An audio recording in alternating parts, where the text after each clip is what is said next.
ನಮಸ್ತೆ. 16/2/2026 ಸೋಮವಾರ.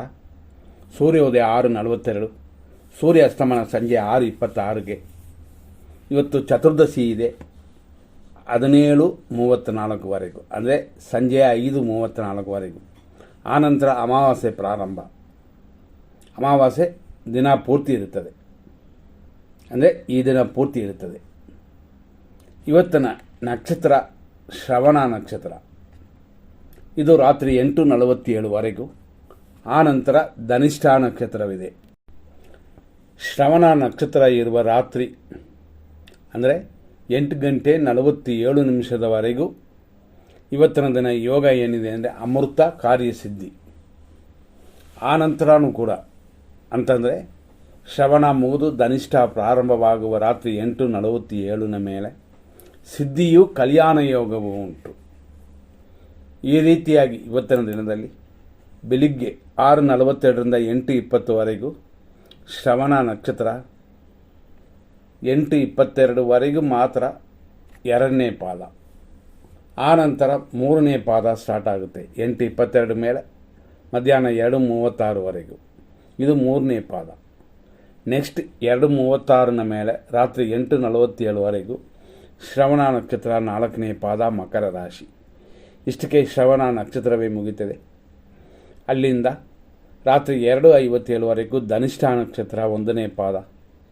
ಆಮೇಲೆ ಅಂದರೆ ರಾತ್ರಿ 2:57ನ ಮೇಲೆ ರಾತ್ರಿ ಸುಮಾರು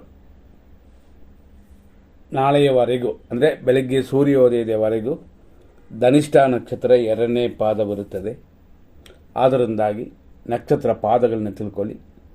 ರಾಶಿ ಇವತ್ತೆಲ್ಲ ದಿನಪೂರ್ತಿ ಮಕರ ರಾಶಿಯೇ ಬಂದಿದೆ. ಈ ದಿನ ಶುಭ ದಿನವಾದರೂ ಬೇರೆ ಒಂದು ಏನಿದೆ ಅಂತಂದರೆ ಅಮಾವಾಸ್ಯೆ ಇರೋದರಿಂದ ಮುಹೂರ್ತ ಕಾರ್ಯಗಳಿಲ್ಲ.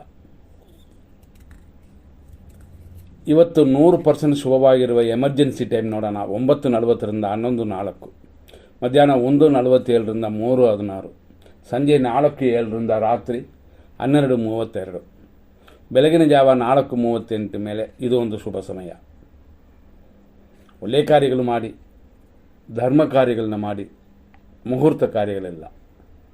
100% ಕೆಟ್ಟ ಟೈಮ್ ನೋಡೋಣ. 6:42ರಿಂದ 8:15,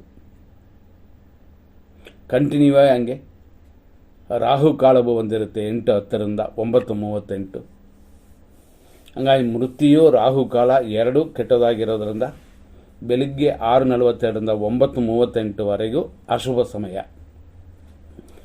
11:06 ಮಧ್ಯಾಹ್ನ 12:34ವರೆಗೂ ಯಮಕಂಡ ಕಾಲವಿದೆ. 11:43ರಿಂದ 1:45ವರೆಗೂ ಮೃತ್ಯು ಇದೆ. ಹಂಗಾಗಿ ಯಮಕಂಡ ಕಾಲವು ಮೃತ್ಯುವನ್ನು ಮಿಕ್ಸ್ ಆಗಿ ಬರೋದರಿಂದ ಇದು ಅಪಾಯಕಾರಿ ಸಮಯವೇ. ಮಧ್ಯಾಹ್ನ 12:57ರಿಂದ ಮಧ್ಯಾಹ್ನ 1:44ವರೆಗೂ ದುರ್ಮುಹೂರ್ತ. ಅದೇ ಥರ ಮಧ್ಯಾಹ್ನ 3:18ರಿಂದ ಸಂಜೆ 4:05ವರೆಗೂ ಒಂದು ದುರ್ಮುಹೂರ್ತ. ಇದರಲ್ಲಿ ದುರ್ಮುಹೂರ್ತ ಮುಗಿಯೋ ಅಷ್ಟರಲ್ಲೇ ಒಂದು ದುರ್ಮುಹೂರ್ತ ಮುಗಿಯೋ ಅಷ್ಟರಲ್ಲೇ ಇನ್ನೊಂದು ದುರ್ಮುಹೂರ್ತ ಪ್ರಾರಂಭವಾಗುತ್ತೆ, ಕಂಟಿನ್ಯೂ ಇರುತ್ತದೆ. ರಾತ್ರಿ 12:34ರಿಂದ 2:06ವರೆಗೂ ವಿಷಕಾಲ. ರಾತ್ರಿ 12:52ರಿಂದ ರಾತ್ರಿ 2:30ವರೆಗೂ ನಕ್ಷತ್ರ ವಿಷಘಟಿಕಾ ಕಾಲ. ಹಂಗಾಗಿ ವಿಷಕಾಲವು ನಕ್ಷತ್ರ ವಿಷಘಟಿಕಾ ಕಾಲವೂ ಕೂಡುತ್ತದೆ. ಹಾಗಾಗಿ ಒಂದಕ್ಕೊಂದು ಇವತ್ತು ಅಶುಭ ದಿನವಾಗಿರೋದರಿಂದ ಖಂಡಿತ ಈ ಸಮಯವನ್ನು ಪರಿಪಾಲಿಸಿ. ಅಂತಂದರೆ ಇದರಲ್ಲಿ ಯಾವುದನ್ನು ಮಾಡಬೇಡಿ, ಗಮನ ಕೊಡಿ. ಇಲ್ಲಿಯವರೆಗೆ ಇಷ್ಟು ವಿಷಯಗಳು ನೋಡಿದ್ದೀವಿ. ಮುಂದಿನ ಸಂಚಿಕೆಯಲ್ಲಿ ನೋಡೋಣ. ಧನ್ಯವಾದಗಳು.